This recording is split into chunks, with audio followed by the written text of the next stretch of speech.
যেখানে আগে আওয়ামী লীগ চাঁদার তেল ছিল, এখন বিএনপি চাঁদা। এই চাঁদাবাজরা, তোদেরকে একটা বলতে চাই, আল্লাহ পাক তোদেরকে হাত দিতে পা দিতে, তোদেরকে খেটে খাওয়ার মতো সমর্থ দেয়। চাঁদা তোদের বাপের টাকা আমাদের কাছে রাখি দাস, তোর চাঁদা আনবে দাস, কার টাকা নিতে যাস? এই চাঁদাবাজরা, সন্ত্রাসীরা। যখনই দেখবেন আপনারা একজন মানুষকে মেরে ফেলেছে, প্রকাশক ভিডিও ফুটেজ আছে, এই জায়গায় তার সাক্ষী প্রমাণের দরকারই পড়ে না। তাদেরকে 24 ঘন্টার মধ্যে আপনারা ফাঁসি কার্যকর করতে পারেন, তাহলে দেখেন হত্যা বন্ধ হবে, সন্ত্রাস বন্ধ হবে। 1.5 দশক যাদের কারণে আপনি ঘর থেকে বের হতে পারেননি, মুখ খুলতে পারেননি, 1.5 দশক আপনি যাদের কারণে এত কষ্টে ছিলেন, তাদের কবল থেকে আল্লাহ আপনাকে নিজ হাতে রক্ষা করেছে। এখন এই যে সার পেয়েছেন, আপনি লং একটা সময় সার পেয়েছেন, মিছিল মিটিং যা ইচ্ছা আপনি তাই করছেন। তো আমাদের সার পাওয়ার পরে আমাদের তো উচিত ছিল আমরা যেন নিজেকে সেভ করতে পারি, আমরা যেন নিজেকে পরিবর্তন করতে পারি। না, আমরা পারিনি, বরং আমরা ওদেরকে হার মানিয়ে ফেলেছি। ওরাও রাতের গভীরে মানুষের বাড়িতে গিয়ে হামলা দিত, মানুষের জমি জায়গা জোর করে দখল করত, চাঁদাবাজি করত, এই করত সেই করত। আমরাও আবার ওটা শুরু করেছি। বলেন আল্লাহর রহমত কি আমাদের উপরে আসবে, না তার বিপরীতে আল্লাহর গজব আসবে? আমি তো বাংলাদেশের যে অবস্থা দেখতে পাচ্ছি, সামনে কখন যে কোন সময় আল্লাহর বড় বিপদ আসবে, গজব আসবে, আমরা মোকাবিলা করতে পারবো না।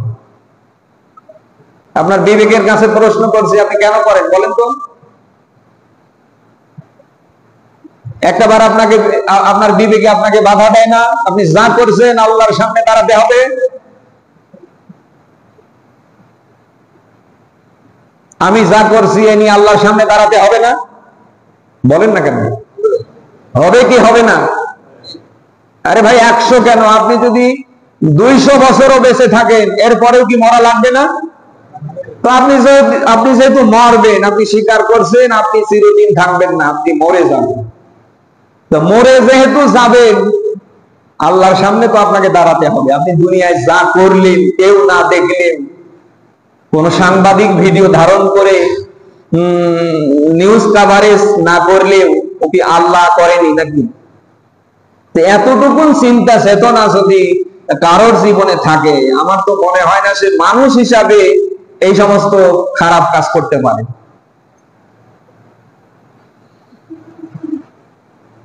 আজ সারা দেশ জুড়ে শুরু হয়েছে ক্রাইম। ভালো ভালো মানুষগুলিকে তারা বিভিন্ন ভাবে ক্রাইম করছে। আমার মতো হুজুরকে তারা ক্রাইম করা শুরু করেছে। মায়ের দোয়া, বাবার দোয়া বাসায় পড়ানোর নাম করে ডেকে নিয়ে সেখানে তাদের জনবল দিয়ে ক্রাইম করছে। সে ক্রাইমের সিস্টেম কি? মুহূর্তের ভেতরে তাদের হাতে ইয়াবা, ডলার, এই সেই দিয়ে ছবি তুলে ফুটেজ ধারণ করছে আর ভয়ভীতি দেখাচ্ছে। আপনি যদি জীবন নিয়ে ফিরতে চান তাহলে 10 লাখ টাকা দিতে হবে, না হলে আপনি জানে শেষ। জীবনের মায়া মমতা কার না?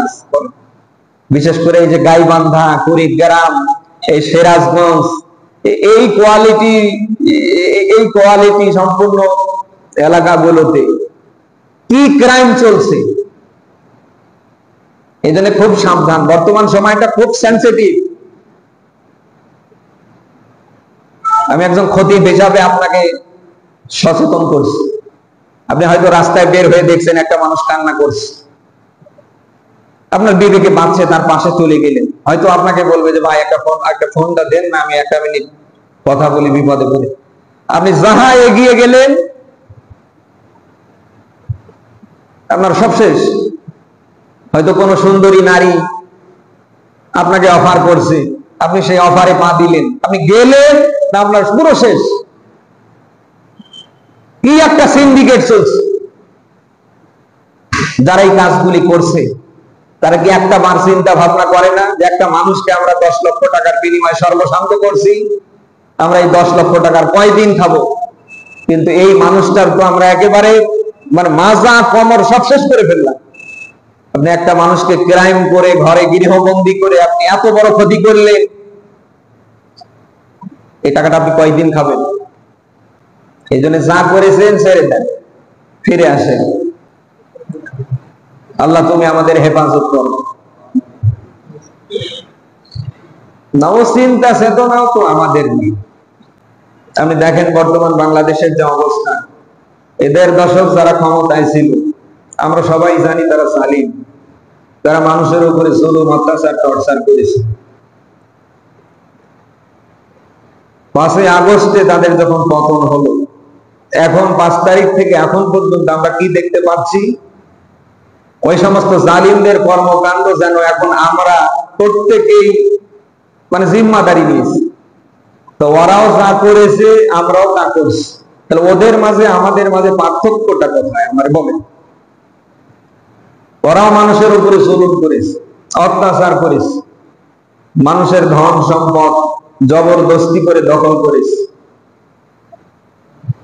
আমরা যখন একটু ডাউল ভাত খেতে পারতাম না, তখন ওরা কানাডায় কেউ সাহেব পাড়া, কেউ বেগম পাড়া বানাচ্ছে। তো ওদের মাঝে আর আমাদের মাঝে পার্থক্যটা কি আমারে বলেন তো? 1.5 দশকের এই জালিমদের কাছ থেকে আমাদের শিক্ষা নেওয়ার দরকার ছিল কিনা বলেন? বলেন। তো ওরাও যা করছে আপনিও তো তা করছেন, তাহলে ওদের মাঝে আর আপনার মাঝে পার্থক্যটা কি? মানুষ তো কোনো একটা ঘটনাকে সামনে রেখে মানুষ তো শিক্ষা গ্রহণ করে। আপনার জীবনে শিক্ষাটা আসলো কি করে? আপনি এতদিন জালিমদের টর্চারে, অত্যাচারে ঘর থেকে আপনি বের হতে পারতেন না, আপনি ছিলেন গৃহবন্দী, মুখ খুলতে পারতেন না। আল্লাহ আপনাকে একটা উন্মুক্ত পরিবেশ দিয়েছে।